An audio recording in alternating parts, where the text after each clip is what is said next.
প্রত্যেক নাগরিক যদি সমস্তে যদি সচেতন হওয়া তাহলে সেই জিনিসটা সাকসেস হবে। নহলে ଆଉ ଏ ଧରିତ୍ରୀ ମାତାକୁ ଆହୁରି ସୁନ୍ଦର ସଜେଇ ଦେବା। ପଞ୍ଚାସୀନ ସମସ୍ତ ବୃନ୍ଦମାନଙ୍କୁ ମୋର ନମସ୍କାର ଏବଂ ଭକ୍ତମାନଙ୍କୁ ମୋର ଶୁଭେଚ୍ଛା। ମୁଁ ବିଜୁକୁମାର ସିଂହ ଆଜକୁ 2023 ଏପ୍ରିଲ ବର୍ତ୍ତମାନ ସୁଦ୍ଧା ପ୍ରାକୃତିକ ବିପର୍ଯ୍ୟୟ ବା ପ୍ରାକୃତିକ ପାଣିପାଗ ମୋର ମାନେ ଶରୀର ଅସୁସ୍ଥତାକୁ ବାଦ ଦେଲେ ପ୍ରତ୍ୟେକ ଦିନ ମୁଁ ରୋଡ୍ ସଫେଇ କରେ।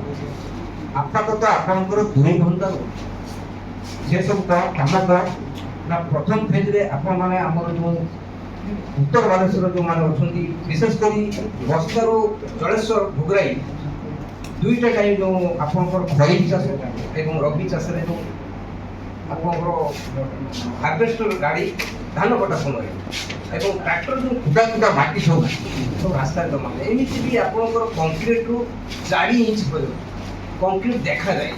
সেই সময় বর্ষা হলে বহু এক্সিডেন্ট হয়।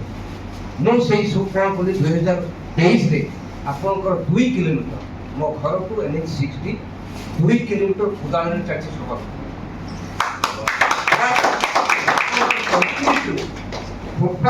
ଫୁଟପାଥରୁ କଂକ୍ରିଟ ଭିତରକୁ 4 ଫୁଟ 6 ଫୁଟ ପର୍ଯ୍ୟନ୍ତ ମାଟି ଗୁଡ଼ି ଜାମ୍ ହେଇ ସେସବୁ ଜାମ୍ ହେଇ ଗଛ ଘାସ ଲତା ସବୁ ମାନେ ସେଥିରେ ଉଠି ଯାଇଛି।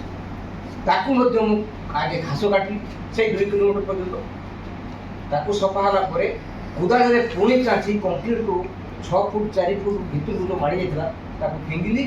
ମୋର ଗୋଟେ ଭଙ୍ଗା ରିକ୍ସା ଅଛି, ସେ ରିକ୍ସାରେ ତାକୁ ଲୋଡ୍ କଲି। ଯେଉଁଠି ଆପଣଙ୍କ ରୋଡ୍ରେ ଖାଦ୍ୟ ଜାଗା ଅଛି ତାକୁ ମଧ୍ୟ କଲି। ଏ ହେଉଛି ପ୍ରଥମ ଫେଜ୍ରେ କାମ। ଆପଣଙ୍କର 3 ମାସ ମୋତେ ଲାଗିଥିଲା। ସେବେଠୁ ମୁଁ କଣ୍ଟିନ୍ୟୁ ଆଜି ପର୍ଯ୍ୟନ୍ତ ପର୍ ଡେ ଏବଂ ସେଇ 2023ରେ ରେନି ସିଜନରେ 1 କିଲୋମିଟର ବୁଥ୍ ସାଇଡ୍ 4 ଫୁଟ ଆପଣଙ୍କର କଂକ୍ରିଟ ଡ୍ରେନ୍ ପୁରା ପତିତ ହୋଇ ପଡ଼େ ଯେଉଁଟାକି ପାଣି ଯାଇପାରେ ନାହିଁ ଏବଂ ସେଥିରେ ବଡ଼ ବଡ଼ ଗଛ ମଧ୍ୟ ହେଇଯାଏ। ତାକୁ ମଧ୍ୟ ମୁଁ ମାନେ 2023ରେ 1 କିଲୋମିଟର ବୁଥ୍ ସାଇଡ୍ ସଫା କରିଦେଲି। ନିମପୁରରୁ 40 ଫୁଟ ଗୋଟେ ଦିଗଜୁଡ଼ି ସାଇଡ୍ ବି ଅଛି ଆଦିବାସୀ ସାଇଡ୍ ସେତେ ପର୍ଯ୍ୟନ୍ତ। ତାପରେ ଦେଖିଲି ଆମର ସାର୍ ମାନେ ବା ଆମର ଯେଉଁ ବନ୍ଧୁମାନେ ସମସ୍ତେ ମୋର ଅନୁରୋଧ ଯେ ଆମେ ଖାଲି ମୁଁ ସଫା କରୁଛି ଆଉ ଜଣା ତା ପାଇଁ କିଛି ପ୍ରୋଟେକ୍ସନ୍ ମୁଁ ଲାଷ୍ଟରେ ମୁଁ ବିରକ୍ତି ହେଇଗଲି ସାର୍। ମୋର ସଫେଇ କରିବା ଯେଉଁଟା ପାଣି ଯେ ସଫା କଲି ସବୁବେଳେ ଡ୍ରେନ୍ଟା ହେଉଛି ପାଣି ଯିବା ପାଇଁ। ଆମର ଏମିତି ମାନସିକତା ଡ୍ରେନ୍ଟା ହେଉଛି ପାଣି ଯିବା ପାଇଁ କିନ୍ତୁ ସେଥିରେ ଆମେ ଗୋଳିଆ ସେବେଠୁ ମୁଁ ବର୍ତ୍ତମାନ ସୁଦ୍ଧା ଆପଣଙ୍କର 2023ରୁ ବର୍ତ୍ତମାନ ସୁଦ୍ଧା ପର୍ ଡେ ଏସବୁ କାମ କରିଚାଲିଛି। ଆପଣଙ୍କର 2ଟା ଟାଇମ୍ ହାର୍ଭେଷ୍ଟର ଗାଡ଼ି 2ଟା ଟାଇମ୍ ଯେଉଁ ମାଟି ପଡ଼େ ଆପଣଙ୍କର ଯେତେବେଳେ ଯେଉଁ ଗାଡ଼ିଟା ଯାଉଛି ପ୍ରଥମ ଯେଉଁ ଜମିରୁ ଉଠୁଛି ଆପାତତଃ 200-250 ମିଟର ପର୍ଯ୍ୟନ୍ତ ପୁରା ଫୁଲ୍ କାଦୁଅ। ତାପରେ ବାଇ ସେବାଡ଼କୁ ଆସ୍ତେ ଆସ୍ତେ କମ୍ ହେବ।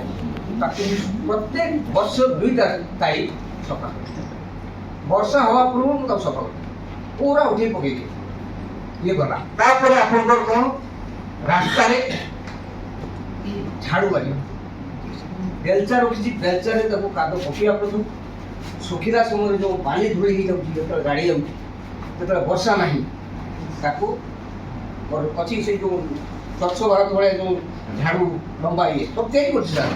କୁଦାଳ କରିଛି ଆପଣଙ୍କର ବେଲଚା କରିଛି ପୁଡ଼ି କରିଛି ସବୁ କରିଛି ସେଗୁଡ଼ାକ ସବୁ ନେଇକି ସେ ଝାଡ଼ୁ ମଧ୍ୟ ମାରିକି ଆଉ ସଫା କରୁଛି। ତାପରେ ପ୍ରକୃତି ଯେଉଁ ଆପଣଙ୍କର ଗଛ ଉପରେ ଗଛ ମୁଁ 500 ଖଣ୍ଡେ ଫୁଲ ଗଛ ଲଗେଇଛି। 500 ଖଣ୍ଡେ ଫୁଲ ଗଛ ମୋର ଫୁଲ ଗଛଟା ବେଶୀ ଅଛି ଆଉ ତାର ଅନ୍ୟ ଯେଉଁ ଗଛ ବଆଳ ଗଛ ଆମ୍ବ ବା କମ୍ ଲାଗିଛି। 500 ଗଛ ଆପଣଙ୍କର ଦେଖନ୍ତୁ ନଭେମ୍ବର ପାଖରୁ ବର୍ଷା ନାହିଁ କିନ୍ତୁ ନଭେମ୍ବର ପାଖରୁ ମୁଁ ଭାର କାନ୍ଦିକି 200 ମିଟର ଦିନେ ସଫେଇ କରେ ଦିନେ ପାଣି ଦିନେ ସଫେଇ କରେ ଦିନେ ପାଣି 500 ଗଛର ମୁଁ ପାଣି ଦିଏ। ଆଜି ପର୍ଯ୍ୟନ୍ତ ମୋ ପରିବାର ମାନେ ହଉଛୁ ମୁଁ ସାର୍ ମୁଁ ଜଣେ ପେଣ୍ଟର କ୍ଷୁଦ୍ର ମୋର ସେମିତି କିଛି ମାନେ ସଂଗତି କିଛି ନାହିଁ। ମୁଁ ସେଇଥିରେ ଖଟିକି ମୁଁ ଚଳେ। ମୁଁ ଯାଇଛି ସାର୍ ବହୁତ ପ୍ରୋଜେକ୍ଟ ଲେଖିବା ପାଇଁ ଯାଏ। এই ଯେଉଁ ଆପଣଙ୍କର ଯେଉଁ ବୃକ୍ଷରୋପଣ ପ୍ରୋଜେକ୍ଟ ବହୁତ ଗଛ ଲାଗିଯାଇଛି କିନ୍ତୁ ବର୍ତ୍ତମାନ ଗୋଟେ ଗଛ ନାହିଁ। ତାକୁ କିଏ ପ୍ରୋଟେକ୍ସନ୍ ଦେବ? ଗଛ ଲଗେଇବାଟା ବଡ଼ କଥା ନୁହଁ, ଗଛର ସୁରକ୍ଷା ରକ୍ଷଣାବେକ୍ଷଣ ବାଡ଼ କରିବା ବା ତାକୁ ପାଣି ଦେବା। ମୁଖ୍ୟତଃ ଆପଣ ଦେଖନ୍ତୁ ନଭେମ୍ବର ପାଖରୁ ବର୍ଷା ନାହିଁ, ସେ ଗଛ ପୋତି ଦେଲେ କ'ଣ ହେବ? ତେଣୁ ମୁଁ ଯେତେଟା ଗଛ ଲଗେଇଛି ମୋର ସବୁ ଗଛ ଲାଗିଛି ଏବଂ ଗୋଟିଏ ଦିନ ଛାଡ଼ା ଦିନ ମୁଁ ପାଣି ଧାର କାନ୍ଧିକି ଦିଏ ସାର୍। ଆପଣ ଯଦି ଦେଖିବେ କହିବେ ମୁଁ ବର୍ତ୍ତମାନ ବି ତାର ପ୍ରମାଣ ଦେଖିଦେବି। ତେଣୁ ମୋର କହିବାର ମାନେ ହେଉଛି ମୋତେ ଯଦି ସାର୍ ଆପଣମାନେ ପ୍ରୋଟେକ୍ସନ୍ ଦେବେ, ମୁଁ ଗଛ ଲଗେଇବି। ମୋତେ ଜଣେ ଗୋରୁ ବାନ୍ଧିଲା, ମୁଁ ଗଛ ଲଗେଇଲି, ଗୋରୁ ବାନ୍ଧିଲା। କ'ଣ ତୁ ଜଳେଶ୍ୱର ଯାଇଥିବୁ ଗଛ ଲଗେଇଲେ ବି ଆମେ କ'ଣ ଗୋରୁ ବାନ୍ଧିବୁ? ତାହେଲେ ସାର୍ କୁହନ୍ତୁ, ଜଣେ ଗଛ ଲଗେଇ ବଡ଼ କରିଛି, ସେ ଗଛଟାକୁ ଯଦି ସାର୍ ଜଣେ ନଷ୍ଟ କରିଦିଏ ବା ଗୋରୁ ଖୁଇଦିଏ, କେତେ ତାକୁ ନ ବାଧିବ ସାର୍? ଆପଣମାନେ କୁହନ୍ତୁ, ଭାଇମାନେ କୁହନ୍ତୁ। ତେଣୁ ସେଇଟା ହେଉଛି ବଡ଼ ସୁରକ୍ଷା, ଆଉ ତାଠୁ ବଡ଼ କିଛି ସୁରକ୍ଷା ନାହିଁ। ଯଦି ଆମେ ଭାରତବର୍ଷର ଯେକୌଣସି ନୂଆ ଅଭିଯାନ ସବୁ ସରକାର ତିଆରି କରୁଛନ୍ତି, ଖାଲି ଅଭିଯାନ ତିଆରି କରିଦେଲେ ହେବନି। ପ୍ରତ୍ୟେକ ନାଗରିକ ଯଦି ସମସ୍ତେ ଯଦି ସଚେତନ ହେବା, ତାହେଲେ ସେଇ ଜିନିଷଟା ସାକ୍ସେସ୍ ହେବ, ନହେଲେ ହେବନି। ଆପଣ ଲଗିବେ, ସିଏ ଭାଙ୍ଗିବ, ସିଏ ଖୁଇବ, ସିଏ ଉପାଡ଼ି ନେଇଯିବ। ମୁଁ ଫୁଲ ଗଛ ଲଗେଇଛି, ଡେଲି 50 ଲୋକ ଆସନ୍ତି ଫୁଲ ତୋଳି ନେଇଯାନ୍ତି ରାସ୍ତା ଉପରେ। ତେଣୁ ଡାଳ ବିଷୟ ଭାଙ୍ଗି ନେଇଯିବ, ଗଛ ଉପାଡ଼ି ନେଇଯିବ। ଧନ୍ୟବାଦ। ମୁଁ ବେଶୀ କିଛି ଆଉ କହୁନାହିଁ।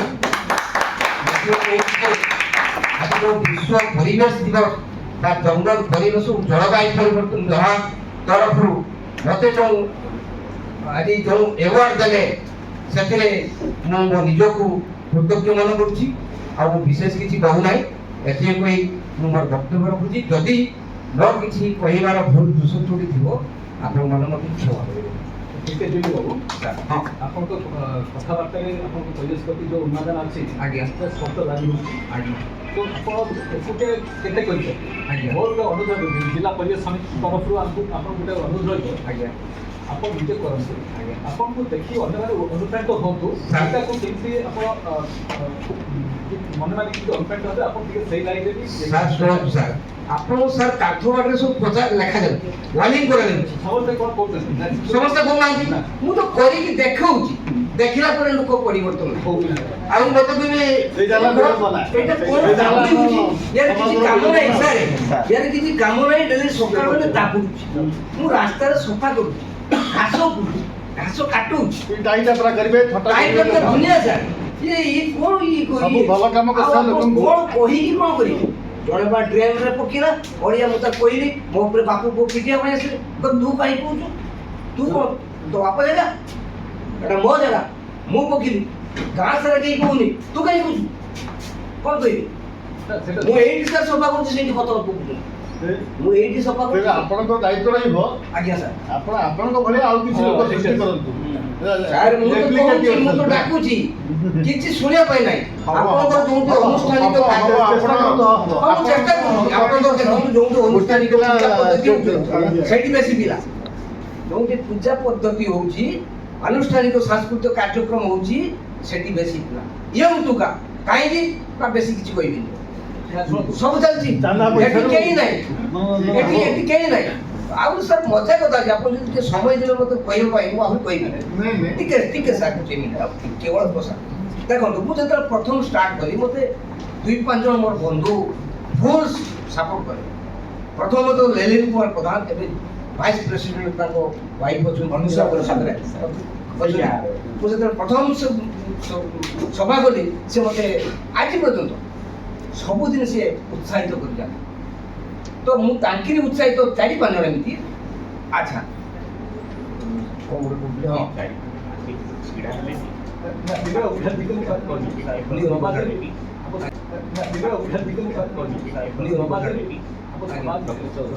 ପ୍ରକାର ବିଭିନ୍ନ ମେଣ୍ଟାଲିଟିର ଲୋକ ଅଛନ୍ତି ଆଜ୍ଞା ଆପଣ ଚେଷ୍ଟା କରନ୍ତୁ କେତେବେଳେ ଆପଣଙ୍କୁ ସେଇ ବିରୋଧ କରୁଛନ୍ତି ଆପଣଙ୍କ ସମ ମହାପନ୍ନ ଆପଣଙ୍କ ମନକୁ ବୁଝିପାରୁଥିବା ବେଳେ ଯୋଉ ଟାଇପ୍ର ଲୋକ ଆପଣ ଫିଲ୍ କରୁଛନ୍ତି ଆଜ୍ଞା ଆଟଲିଷ୍ଟ ସେମାନଙ୍କର କିଛି ଗୋଟେ ତାଙ୍କର ସାହାଯ୍ୟ ନିଅନ୍ତୁ ଦେଖନ୍ତୁ ଆପଣ ଦେଖିବେ ନିଜଟା ଆପଣଙ୍କ ଭିତରେ ବହୁତ ଅଛି ଆପଣଙ୍କର ଯେତେବେଳେ ଫାଷ୍ଟ ଷ୍ଟାର୍ଟିଂ କଲି, ସଫା କଲି, ରୋଡ଼ଟା କାଟୁଛି, ଏପଟେ ମାଟିଟା ସୁଧାରରେ କାଟୁନାହିଁ। ତେଣୁ ବୁଲେଇକି କାଟିଲା ପରେ ସେ ପି କରି ଗାଡ଼ି ଚଢ଼ିକି ପୁଣି ସକାଳଟାରେ ରୋଡ଼ ଫାଙ୍କା, ଜଣେ କଣ୍ଟ୍ରାକ୍ଟର କାମ କରୁଛି, ତାକୁ ଯଦି ଆପଣ ମାନେ ପ୍ରୋଟେକ୍ସନ ନ ଦେବେ ସେ କ'ଣ ତା ଲେବର ନେଇ କାମ କରିପାରିବେ? କାମ କରିପାରିବେନି। ଯଦି ଆପଣମାନଙ୍କ ସେବାରେ ମୁଁ କାମ କରୁଛି, ଆପଣମାନେ ଟିକେ ଅର୍ଥ ସାଇଡ୍ ନ ଦେଇ ମୁଁ ତାପରେ ଲେଖିଲି ସେ ଜାଣିନଥିବ ଯେ କି ଆପଣ ଫ୍ରି କାମ କରୁଛନ୍ତି ବୋଲି। ସାଇନ୍ ବୋର୍ଡ ଲେଖିଲି ସ୍ୱଚ୍ଛ ଭାରତ, ଗାଡ଼ି ଧୀରେ ଚଳାନ୍ତୁ, ଡ୍ରାଇଭ୍ ଲେଖିଲି, ବୁଟଟାକୁ ରଖିଲି ଆଗରେ, କାଟି ଗଲି। ପ୍ରତ୍ୟେକ ଦିନ 2 କିଲୋମିଟର ସାର୍ ଦେଖନ୍ତୁ 2 କିଲୋମିଟର ସେ ବୁଟଟା ମୁଁ ନେଇଯାଏ। କାମ କରିବା ପୂର୍ବରୁ 10 ହାତ 20 ହାତ ରଖିଦେଲି। ତାପରେ କ'ଣ କହିଲେ, ଇଏ ଆରେ ଆଚ୍ଛା ଆପଣ କାହିଁ କାମ କରୁଛନ୍ତି? ଆପଣ ଏଇ ଲେବର ଲାଗି କାମ କରିପାରୁନାହାନ୍ତି? କେତେ ଟଙ୍କା ଆପଣ ଟେଣ୍ଡର ଧରୁଛନ୍ତି? ଏଇଟା ଟେଣ୍ଡର କେତେ ଟଙ୍କା? ତା ପାଇଁ ମୁଁ ଲେଖିଲି ଭଲେଣ୍ଟିୟର ସାର୍ଭିସ, ସ୍ୱେଚ୍ଛାକୃତ ସେବା। ସ୍ୱେଚ୍ଛାକୃତ ସେବା ଲେଖିଲା ପରେ ମୁଁ ଆମର ମୋ ଘରଠୁ ଶାଳିକୁଟା 2 କିଲୋମିଟର ରୋଡରେ ସବୁ ଖାଦୁଆ ଜାଗାର ପାଣି ଜମା ହେଇଛି। ଦିଲେ ଥଲି କୁଦାଳ କାଟି ଗଲି, ପୁରା କାଟି ଗଲି। ସଂସ୍କୃତ ଟୁର୍ ଅଛି ସେଠି, ସଂସ୍କୃତ ମହାବିଦ୍ୟାଳୟ, ସେତେ ପର୍ଯ୍ୟନ୍ତ କାଟି ଗଲି। ଲୋକ ବାହାରି ଆସିକି ସବୁ ଅନଉଛନ୍ତି, ଏ କ'ଣ? ଜଣେ ଗଲା କଲା ଇଏ କ'ଣ ନା ଇଏ ମାଗଣାର କାମ କରେ। ଏ ଯୁଗରେ ମାଗଣାର କାମ, ଏ ଯୁଗରେ ଇଏ ପଇସା ନେଇ କାମ କରୁଛୁ, ତମେ ମିଛ କହୁଛ। ତାପରେ ଲେଖିଲି ଏହି ସେବା ବିନା ମୂଲ୍ୟ। ତାପରେ ଲୋକ ବୁଝିଦେଲା। ହଁ, ଆଜି ପ୍ରାଇଜ ଆପଣ ମାନେ ଦେଲେ, ଏଇ ପ୍ରାଇଜ ନେଇକି ମୁଁ ମୋର ସ୍ଥିର କରିଛି। ଆଗରୁ ବି ଆପଣ ମାନେ ପ୍ରାଇଜ କାହାକୁ କ'ଣ ମନୋନୀତ କରିବେ ଆମେ ତ ଜାଣିନଥିଲେ। ଫିର୍ ବି ମୁଁ ତ ଆଗରୁ ପ୍ରପୋଜାଲ ନେଇଥିଲି। ଆମ ଗାଁ ଗୋଟେ ବଡ଼ ମଶାଣି ନଈ ଅଛି, ମୁଁ ସେଥିରେ ବୃକ୍ଷରୋପଣ କରିଛି। ତ ଆପଣମାନେ ସେ ଯେଉଁ ବୃକ୍ଷରୋପଣ ମୁଁ କରିବି, ଆପଣମାନେ ଯଦି ମୋତେ ଟିକେ ସହଯୋଗ କରିବେ, ପ୍ରୋଟେକ୍ସନ ଦେବେ, ଯେ ଗଛଟାକୁ କେହି ଭାଙ୍ଗିବ ନାହିଁ ବା ତାକୁ ଉପାଡ଼ି ନେବ ନାହିଁ ବା ତାକୁ ଗୋରୁ ଖୁଇବ ନାହିଁ, ଜାଣିବ। ଯଦି ଆପଣମାନେ ମୋତେ ପ୍ରୋଟେକ୍ସନ ଦେବେ ତାହେଲେ ମୁଁ ଆହୁରି ଆଗକୁ ଯିବି। ତେଣୁ ମୁଁ ଏଇଟା ମୁଁ ସ୍ଥିର କରିଛି।